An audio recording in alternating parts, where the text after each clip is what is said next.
This is Larry Bauer, Chief Executive Officer of the Family Medicine Education Consortium, and welcome back. If you've been with us earlier today, if you're brand new, tuning in now, welcome to our soiree, so to speak. I have with me on our virtual stage, Dr. Erica Bliss, formerly CEO of Q Lions, currently a solo direct primary care practitioner with Equinox Care in Seattle. Also, Clint Flanagan, who is in Colorado. He started his direct primary care practice in 2009, and at the same time had a private fee-for-service practice that he maintained. He's currently in 70 plus locations across the US. Also with us is Brian Forrest, who is CEO of Access Healthcare Direct. He's been doing direct primary care practice for 20 years, and he started helping other practices to move to the DPC model in 2005. And I've had the great pleasure of meeting each of these people back, I think, at the first DPC summit that we held in 2013. And Clint, I think with you, I think it may have been the one in 2014 where we first met. So we've been colleagues for a long time, and I think of each of these as leaders in the direct primary care movement. And I want to thank you for taking the time to share your wisdom with us today. So Dr. Bliss, I'm going to turn to you and ask you to share your perspective. Thanks, Larry. It's wonderful to be here with both Brian and Clint. We've been in this together for quite some time now. It's amazing how much time has passed that we've been in the trenches, so to speak, in the direct primary care movement. Today we're talking about employer-based direct primary care work, and all three of us have been involved in working with employers for quite some time. And it's an interesting time to be working with employers given the COVID pandemic and resulting fallout from that, including the economic crisis that has resulted because of the necessary responses to it. And each of us has some different perspectives in terms of how we've responded to it. So my situation is a little bit different in that, in contrast to the work we did at Q Lions, where we had quite a few employer contracts, my current solo practice has a single contract with an employer, so to speak, and it's a union contract. So that's what I'm going to talk about today, is mainly how I've been working with this union, plus a couple of other observations. So my sole employer contract these days is with the Seattle Fire Department, and actually the contract is with the union trust that manages their benefits for about 1,000 firefighters. Out of the 1,000 firefighters and family members, the number of people that I take care of is probably about 60 to 65 members. Probably the majority of those, about 2/3, are firefighters themselves, and the other third are family members, so spouses and children. What has been, first, prior to COVID, I would say that the vast majority of the work has been mainly general primary care and a small amount of firefighter physicals, which is a part of the program with these folks from the beginning of the program. The program started in 2012 when Q Lions was still in operation. And the idea was back then to try to encourage firefighters to become a little bit more focused on primary prevention of the kinds of diseases that have been a big problem for firefighters. Preventable cancers, preventable injuries, more focus on wellness, dealing with mental health issues early and often that tend to be a problem with them and that lead to a lot of issues in their lives.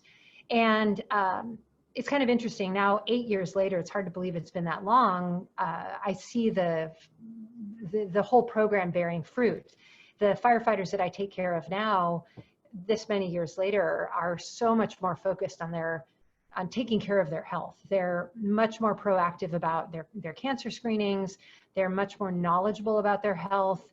They're much more willing to talk about mental health issues. They're much more on top of dental care. It's quite amazing. And they educate each other and they encourage each other to come in. So a lot of the firefighters that I continue to get joining the practice are referrals from other firefighters. And then they tend to bring in their family members, et cetera. I give this as background because during the COVID crisis, I have gotten a number of new firefighter and family member referrals, and they've joined as patients. They're able to sign up as primary care patients anytime during the year now. That didn't used to be the case, but the union changed the rules, I think it was maybe in the last year or so, after pressure from the firefighters was put on the program to do that. It used to be that they had to decide every year at the time of enrollment in their insurance plan. And therefore, and this has been an issue for a long time with DPC, that the election of DPC benefits was always linked to the election of which level of insurance they wanted to have. And DPC in general, we've been encouraging employers to disconnect them for a long time, because that connected in people's minds always that DPC was a part of their insurance. And what we've argued for a long time, and I'm saying this as a we because I think in general we've all agreed that we want people, the employers, to think about DPC as a continuous program that should be there and available to people no matter what, and that it isn't insurance, that it's a consistent benefit that the employer should think about having no matter what the insurance is, and that therefore it should be connected in the employee's mind as something that they should utilize and think of as a consistent benefit no matter what the insurance is. So after many, many years of pushing for this, the union decided they agreed. And what that has meant is that at any point along the year, when the firefighter or their family member decides, oh, this is a good idea, I really need to connect with primary care, or my primary care provider is retiring or moving on in some way, I need a new provider, they sign up with us. And that's going to be relevant to some comments I'm going to make in a moment. So during COVID now, over the last few months, I've picked up quite a few, mostly family members actually, but a few firefighters for that reason. So that's been a great change that they made that's really come in handy during COVID. The other thing that's been interesting, well, let me make a comment on that now, since I'm on that point. I'm sure a lot of you are aware that because of the sort of havoc that COVID has wreaked on the healthcare system, a lot of primary care practices are struggling, the fee-for-service practices. They've had to lay off staff, they've had to take pay cuts, they've had to defer distributions. People who are part of big healthcare systems, there's a lot of insecurity, they've cut back. Practices that rely on insurance payments, which is the majority, struggled to switch over to telemedicine, and therefore, because they're waiting for insurance payments, or they don't have the technology set up, or they don't have the protocols set up, or they're just struggling to figure out how to document so they can get paid, or to get upper level management to approve even.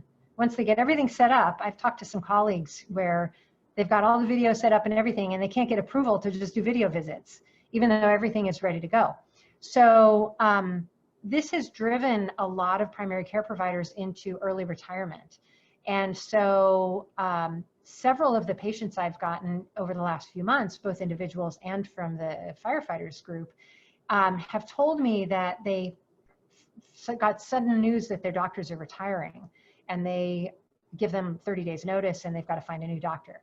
So that's been an interesting side effect, which I think affects naturally both individual and employer-based patients.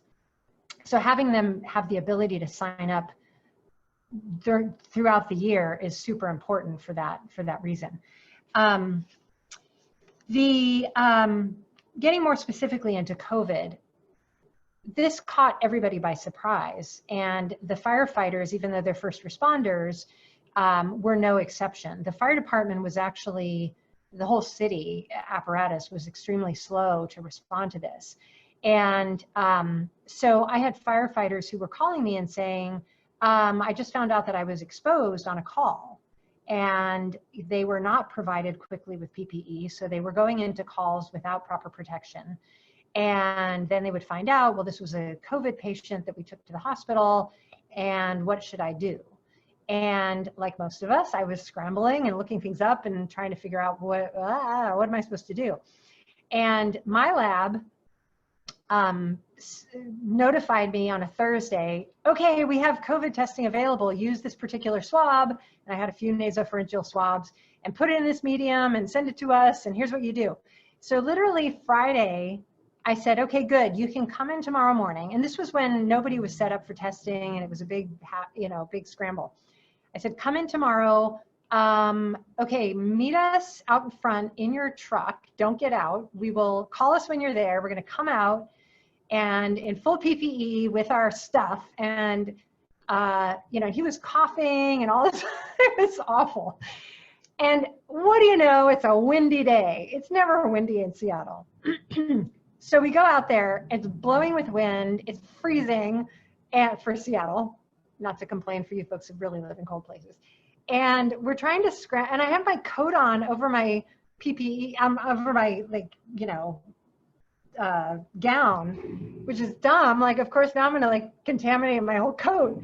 And I'm trying to get a nasopharyngeal swab from him, and I said, kind of turn your head away from me, and with him, it was a disaster. And then meanwhile, everything's blowing everywhere. And I think I did the best I could, but then he's sneezing everywhere and coughing. I was like, oh my God, how are we going to do this? I probably got a lousy sample, sent it in, and by Monday, our lab had announced we no longer have availability for testing. So I was like, well, that's great. I had a one-day window to test people.